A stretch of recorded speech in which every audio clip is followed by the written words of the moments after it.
বন্ধুরা, তো অনেক দিন পরে দোলনায় দোল খাচ্ছি।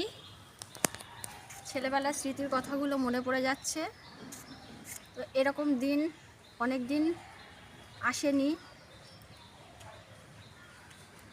তো আমার মতন এরকম ছেলেবেলায় ফিরে যেতে কার কার ইচ্ছে করে সবাই কিন্তু কমেন্ট করে জানাবেন। আর দোলনায় দোল খেতে কার কার ভালো লাগে সেটাও কিন্তু জানাবেন।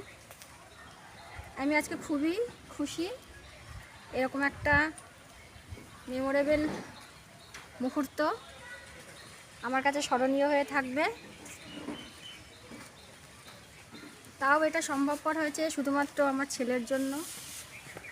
ওকে আজকে পরীক্ষা দিতে নিয়ে এসেছি অশোকনগর কলেজে। তো পাশেই এই ব্যবস্থাটা রয়েছে, একটা পার্ক রয়েছে। তো সেখানে এই আনন্দটা আপনাদের সঙ্গে শেয়ার করলাম। সবাই কিন্তু কমেন্টে জানাবেন।